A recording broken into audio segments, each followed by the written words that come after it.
And behold, I, even I, do bring a flood of water upon the earth, to destroy all flesh. Noah's Ark, 3 years in the making with a mighty cast of 10,000. One of the most costly films in Hollywood's history. See the worship of the golden calf. See the rise of the Tower of Babel. See the ritual of human sacrifice. See the construction of the Great Ark. See the flight of the pagans. See the flood that destroyed the world.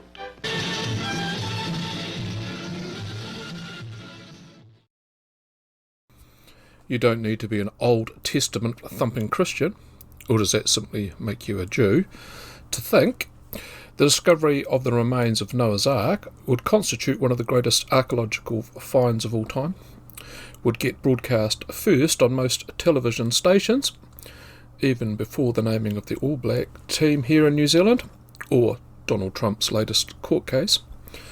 It would seem reasonable to presume, given the historic record of its existence and resting place being confined to biblical texts, Genesis 7 and 8, it would be located on, or now perhaps below, the surface of a mountain in east of Turkey. And to paraphrase Genesis 8.4, and the ark rested upon the mountains of Ararat. And from this point, Noah and his sons, daughter-in-laws, the entire menagerie, including dinosaurs I might add, went forth and multiplied. Don't knock it. All this boat building, septic water in the lungs, was good for one's disposition. Noah lived to 950 years old. That's years, not months.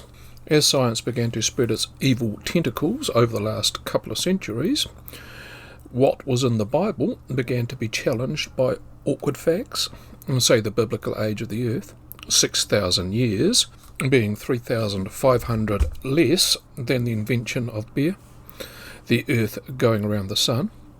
The poor Christian holdouts in the Philippines jungles knew that were the remains of a giant wooden vessel to be found just where it was supposed to be, carbon dated to 2,300 years BC, it was game on. Suck on that, disbelievers. This is why, until recently, ark hunts up and down Mount Ararat have been a fairly regular thing. Where is Mount Ararat? Eastern Turkey on one side, Armenia on the other. When you see the photos, you will normally see the snowy slopes of the larger of the two dormant volcanoes. That's Greater Ararat. The smaller brother is Little Ararat.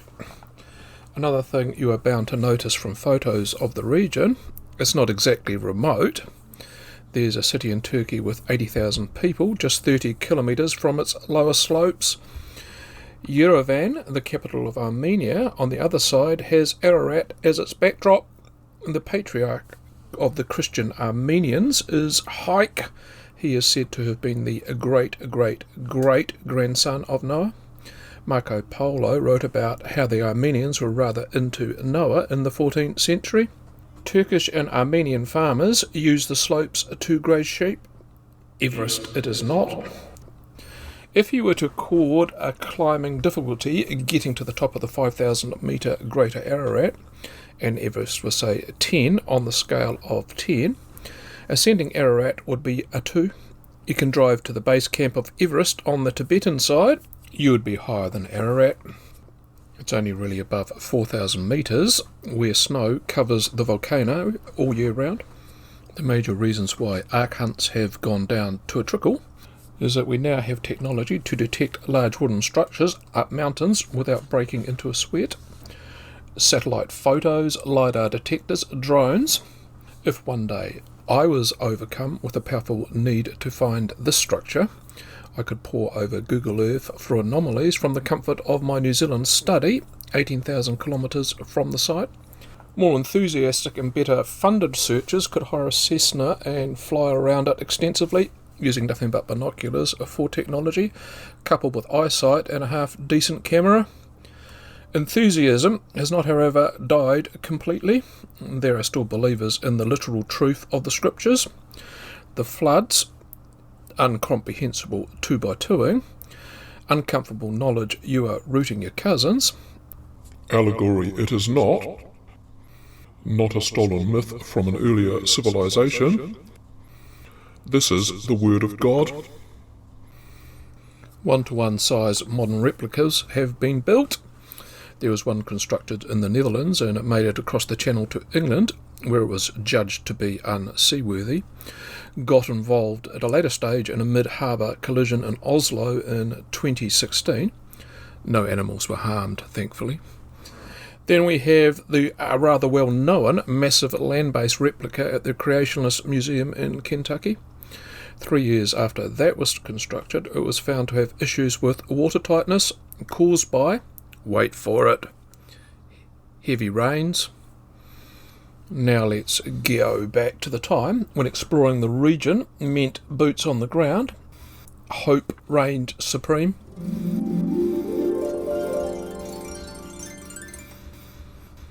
It is 1936. A Russian archaeological expedition is mounted to search in the region, not for an ark. A legendary Armenian monastery is said to have been lost in the mountains and time. Amongst the crew, the official photographer, a 25-year-old Englishman living behind the Iron Curtain. This is his recount of the fateful day. I had passed around Lake Cop on the north side of the mountain to the Ahora Gorge. There were 2 more icefields to cross before I could reach the ridge. As a weary climber in front of me crossed the first, then skirted below the second, I noticed he walked over some soggy timbers at the termination of the second icefield. Was this some sort of trackway? My curiosity had been slow to take. I satisfied myself that the soggy mass was indeed timber, similar to that of a Spanish galleon exposed at low tide on the Welsh coast. Timbers extended in more than one direction. Some were parallel to them and others perpendicular. What I saw looked like the frame of a heavy wagon. I first thought a medieval gun carriage, and then ignored that, as it formed a framework of some kind and was rectangular. It wasn't till later, his return to England as the Second World War erupted, the photographer Hardwicke Knight theorised he'd stumbled onto the remains of Noah's Ark, a belief he held when he immigrated to New Zealand in 1957 with his wife and 2 children, took up a position at the Otago Medical School, and purchased a house at the seaside township of Broad Bay, 15 kilometres to Dunedin, where he lived for half a century. We'll get to see inside that house later on.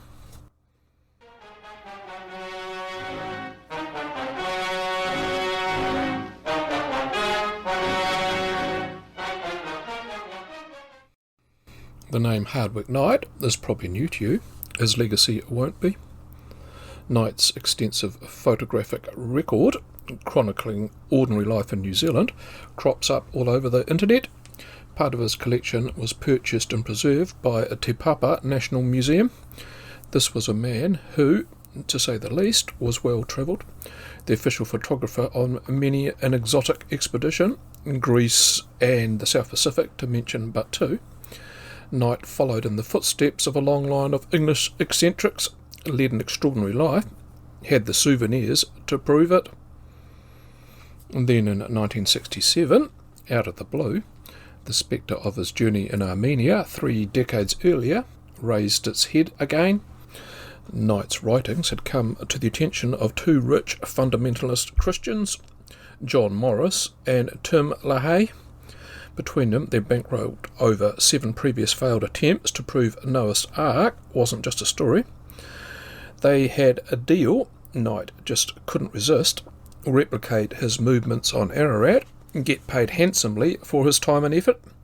He soon found himself flying from Dunedin into the region. Poor Pacifics on exactly what they got up to for a month in the middle of July 1967. Morris and LaHaye would co-author a book called An Ark on Ararat.